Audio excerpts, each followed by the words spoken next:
एक नैमिषारण क्षेत्र है ना, जो बड़ा ही पावन है, पवित्र है।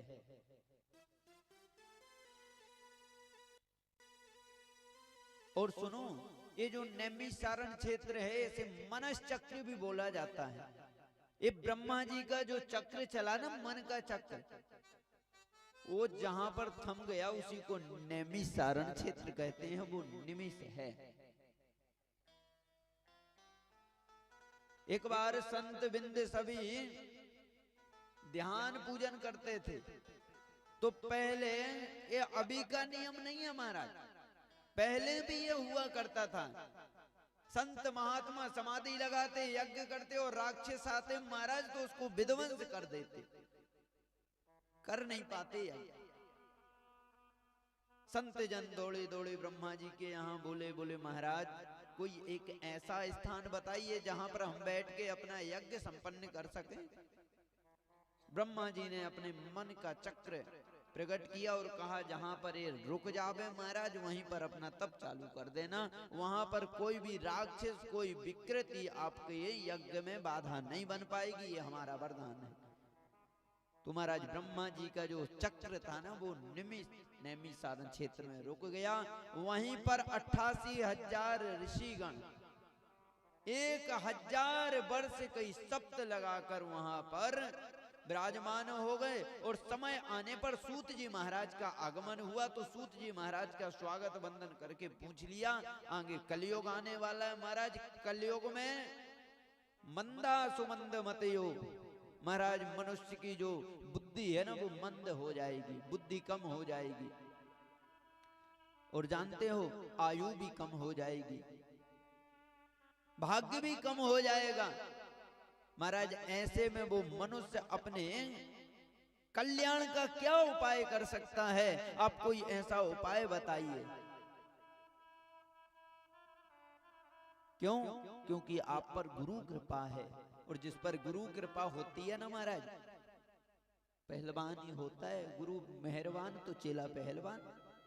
आप पर गुरु कृपा है, और गुरु कृपा में वो सामर्थ्य है कि बैकुंठम फलदायकम, बैकुंठ का भी वैभव गुरु जी के आशीर्वाद से हमको सुलभता से मिल सकता है। इसलिए हे गुरुदेव आप हमारे लिए विस्तार से बताइए।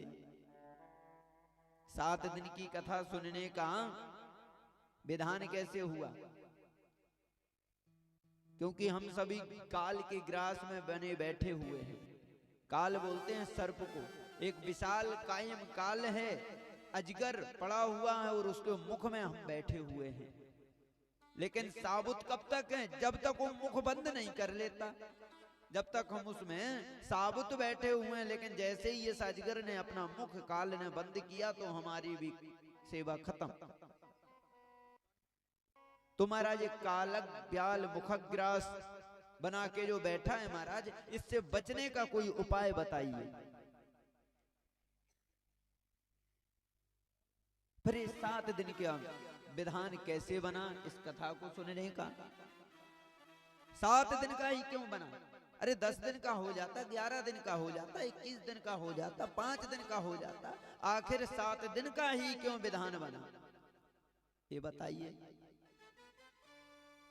मैंने सुना है कि इस कथा को सबसे प्रथम सुखदेव स्वामी ने राजा परीक्षित को श्रवण कराया। लेकिन मैंने ये भी सुना है कि राजा परीक्षित तो सम्राट थे, इनको इतना समय कैसे मिल गया कि वो कथा सुन ली।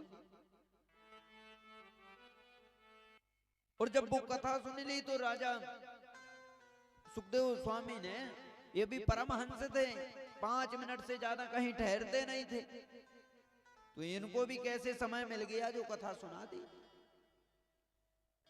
इस सब प्रश्न हुए। तब सूत जी कहते हैं, सुनो, एक बार राजा परीक्षित को बाबा सुखदेव कथा श्रवण करा रहे थे, उसी समय देवता लोग आकाश से आ गए, अमृत का कलश लेकर आए। एक काम करो, मैंने सुना है कि राजा के लिए शराप लग गया, 7 दिन के बाद ये मर जाएंगे। एक कलश जो है ना, इसमें अमृत है, और ये अमृत कलश जो है राजा को पिला दीजिए, और हमारे लिए बलते में श्रीमद् भागवत जी का पान करा दीजिए। लेकिन कहते हैं कि सुखदेव बाबा ने यहां से डांट के इनको भगा दिया। यहां पर ब्रह्मा जी के यहाँ पहुंचे। ब्रह्मा जी ने भी जब राजा की मोक्ष की पद देखा तो ब्रह्मा जी ने एक तराजू बांधा। तराजू पर एक पल्ले पर तो महाराज सभी साधन रख दिए, मुक्ति भुक्ति भक्ति सब रख दी, और एक तरफ श्रीमद् भागवत जी को लिए रखा। तोलने में आया कि लघुन्यानी न जातानी गुण बीण इदम महा। महाराज भागवत जी का जो पल्ला था वो नीचे चला गया, अन्य और जो सुविधाएं थी वो सब की सब ऊपर आ गई। ब्रह्मा जी ने घोषणा कर दी कि ये कोई साधारण पुस्तक नहीं है, ये भागवत भगवान का ही स्वरूप है। बोलिए भागवत भगवान की जय हो। ये स्वयं भागवत जी प्रकट हुई हैं। जब ये सब हुआ, एक बार नारद जी रोते रोते पहुंच गए सनकादियों के पास। सनकादियों ने पूछ लिया, कथम ब्राह्मण दीन मुखो, हे ब्राह्मण कहां जा रहे हो? नारद जी आपको देख के तो रोता हुआ व्यक्ति भी हंस देता है, फिर आप रोते हुए कहां जा रहे हो? नारद जी बोले, क्या बताऊं महाराज, भ्रमण काल के लिए मृत्यु लोक पे आया, लेकिन मृत्यु लोक में भी आके देखा कहीं सत्संग नहीं है, कहीं भजन नहीं है, छलावे का ही जमाना हो गया है। चारों दिशाओं में कलयुग के मित्र ने आक्रमण कब्जा बना रखा है। कलयुग का मित्र कौन? बोले पाखंड। जो एक पाप का ही खंड है उसे पाखंड कहते हैं। बोले उसके मित्र ने कब्जा कर लिया महाराज, चारों दिशाओं में पाखंड का ही बोलवाला हो गया है। अगर कोई एक अच्छा काम कर देता है तो उसको लगता है कि पूरे समाज में पता चलना चाहिए कि ये काम मैंने किया, लेकिन महाराज बुरा काम अनेकों करते हैं, पाप अनेकों हो जाएं, लेकिन वो छुपाने के लिए कोई कसर नहीं छोड़ते। वो महाराज ये सोचते हैं कि सामने वाले को पता नहीं चलना चाहिए। पाप कर्म कोई नहीं बताता है कि महाराज हमने ये किया, लेकिन अगर पुण्य किया तो 10 जनों में बताएंगे हमने ये काम किया है। ये हम भूल जाते हैं कि हम सबको एक दिन ऊपर जाना है, उसके यहाँ भी ये मुंह दिखाना है, ये हम सब भूल जाते हैं। जब ये सब ठीक बात नहीं है। हम लोग मंदिर भी जाते हैं तो मंदिर में लिस्ट लेकर जाते हैं, महाराज ये होना चाहिए, महाराज ये होना चाहिए, महाराज ये होना चाहिए। जैसे कि भगवान ने हमारा ठेका ले रखा हो, भगवान ने हमारा कर्जा लिया हो, पहुंच जाते हैं लेके भगवान है भगवान है, लेकिन आज तक हमने भगवान के लिए कुछ नहीं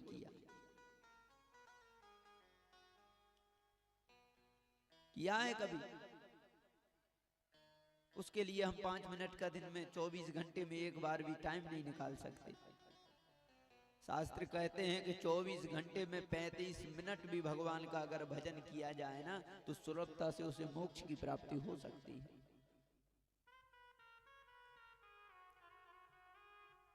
कम से कम 35 मिनट प्रतिदिन हम लोगों को भगवान को याद करना चाहिए। 35 मिनट भगवान का कुछ नहीं आता, तुम पे कुछ करने की जरूरत नहीं है। पूजा नहीं आती मत करो, पाठ नहीं आता नहीं करो, हिंदी नहीं आती नहीं करो, अरे सीताराम तो आता है, कम से कम 35 मिनट सीताराम सीताराम का जाप करते रहो। नहीं है टाइम, खेत में पानी भरा रहे हो, क्यारी बना रहे हो, गोभी तोड़ रहे हो, अरे सीताराम सीताराम करते रहो। महाराज मुंह से थोड़ी कर कोई काम करना है। हाथ अपना काम कर रहे हैं, पैर अपना, मुंह अपना काम करेगा, उसका भी पुण्य मिलेगा। एक कार्य है। अरे वाल्मीकि जी उल्टा नाम जपत जग जानी, वाल्मीकि भय ब्रह्म समानी है। उनको तो पता भी नहीं था कि ये राम है कौन।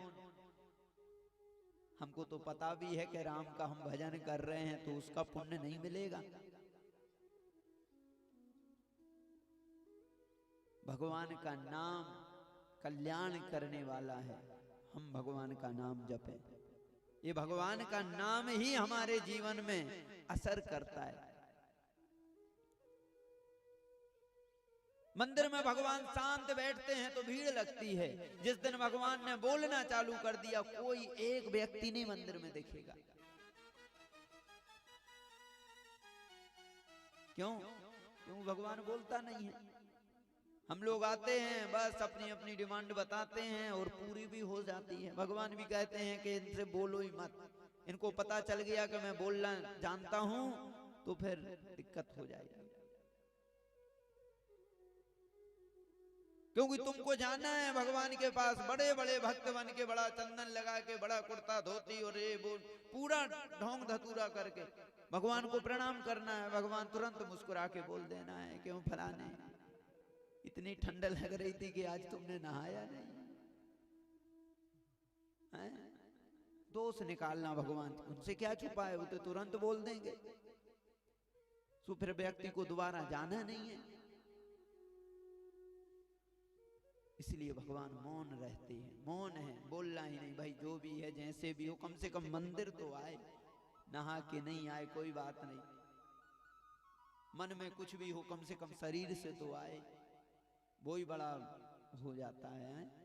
एक बात और देखी होगी, कितना भी व्यक्ति कैसे भी व्यक्ति हो, लेकिन मंदिर में जाएगा तो उसका 1 मिनट के लिए वो भाव चेंज हो जाता है, वो भाव पवित्र हो जाता है। कितना भी बड़े से बड़ा नास्तिक हो, कभी भगवान को नहीं मानता हो, लेकिन मंदिर में जाएगा तो कम से कम ये तो सोचेगा कि प्रतिमा है, इसमें भगवान होंगे, भाव बन जाता है। कम से कम 45-35 मिनट भगवान को याद करो। नारद जी कहते हैं मैंने मृत्यु लोक में देखा लेकिन कहीं सत्संग नहीं मिला। सनकादियों ने बताया महाराज मृत्यु लोक में घूमने से सत्संग नहीं मिलता है, कहीं संत महात्माओं के पास जाते। बोले वहां भी गया लेकिन वहां भी पाखंड का ही चलावा देखा, भक्ति भजन एकदम शून्य पड़ा हुआ है। फिर मैंने सर्व से उत्तम माना और महाराज मैं वृंदावन गया। वृंदावन में भी देखा कि यमुना किनारे भक्ति माँ बैठी हुई हैं, ज्ञान वैराग्य गोद में लेटे हुए हैं, सामने हजारों माताएं बैठी हुई हैं, समझा रही हैं। मेरे को भी आश्चर्य हुआ ये कौन है, पूछा मैंने तो भक्ति मैया ने बताया मैं तो भक्ति हूं और ज्ञान और वैराग्य दोनों ही मेरे ही बालक हैं। रो क्यों रही हूं? बोले महाराज रो इसलिए रही हूं कि मेरी उम्र जो है वो 19 वर्ष की है और ये जो हमारे बालक है ना इनकी उम्र 90 वर्ष की है।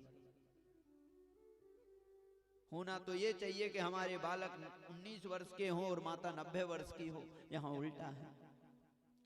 नारद जी कहते हैं हे महाराज मैंने वेद वेदांत गीतश्चा, महाराज वेद वेदांतों का पाठ सुनाया, गीता पाठे मोहर मोहर, गीता का पाठ बार बार सुनाया, लेकिन जब तक वो पाठ चलता है ज्ञान है वैराग्य है ज्ञान है वैराग्य, जब तक पाठ चलता तो वो दोनों बैठ जाते, लेकिन पाठ बंद होता महाराज तो दोनों लेट जाते। कई बार प्रयास करने के बाद में आकाशवाणी हुई सत्कर्म सूचको वाचन, सत्कर्म करो नारद जी। नारद जी पूछने ही वाले थे कि महाराज अभी तक क्या कर रहा था, इतने में आकाशवाणी अंतर ध्यान हो गई। नारद जी ने चारों दिशाओं में दौड़ना चालू किया, भक्ति मैया से कहा हे माँ कुछ समय के लिए रुको, मैं कुछ उपाय करता हूँ। भक्ति मैया कहती हैं नारद जी सच बोलती हूँ, अगर ज्ञान और वैराग्य स्वस्थ नहीं हुए तो विदेशम गमनम प्रभु, मैं विदेश को चली जाऊंगी, मैं नहीं रहूंगी यहाँ।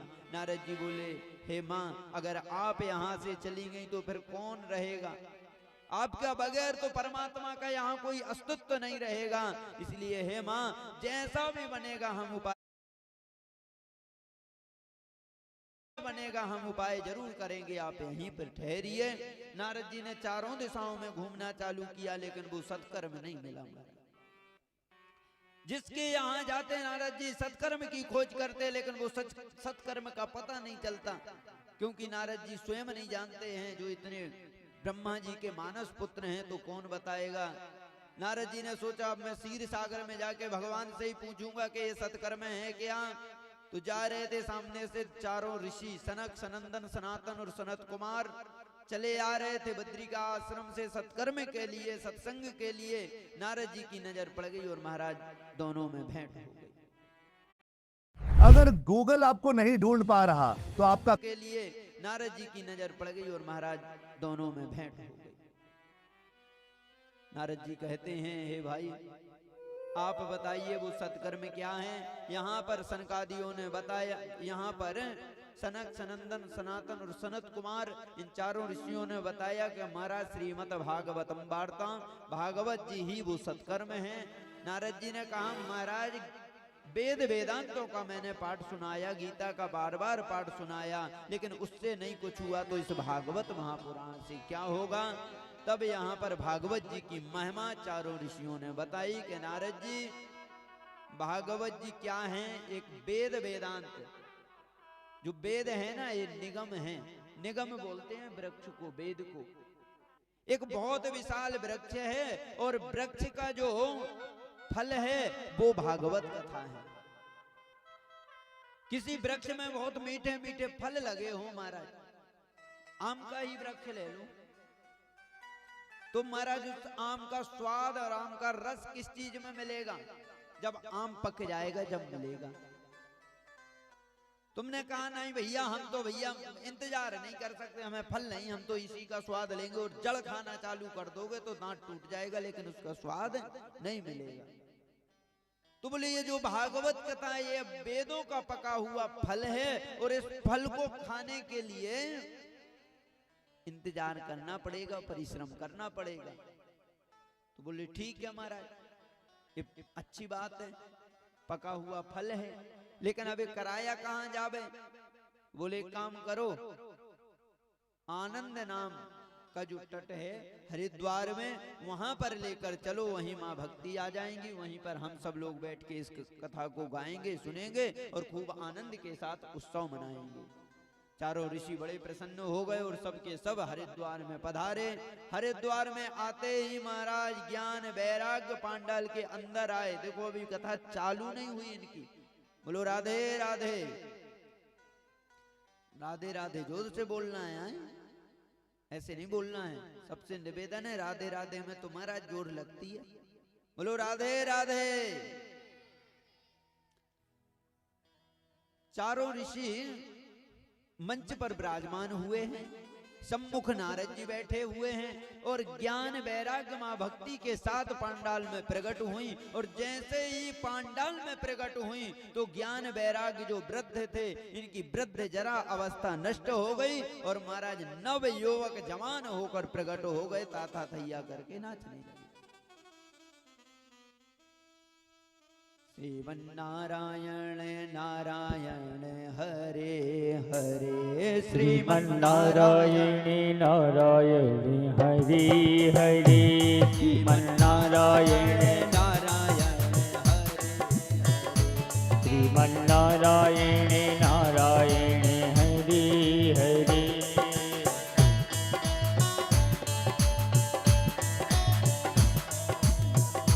श्रीमन्नारायण नारायण हरे हरे, श्रीमन्नारायण श्रीमन्नारायण नारायण हरे हरे,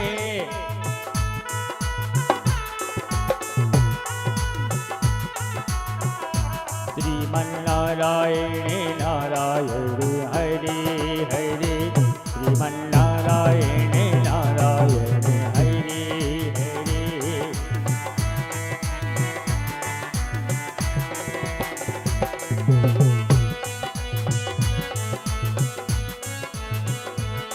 श्रीमन्नारायण नारायण हरे हरे, श्रीमन्नारायण नारायण हरे हरे, श्रीमन्नारायण नारायण हरे हरे, श्रीमन्नारायण नारायण हरे हरे, श्रीमन्नारायण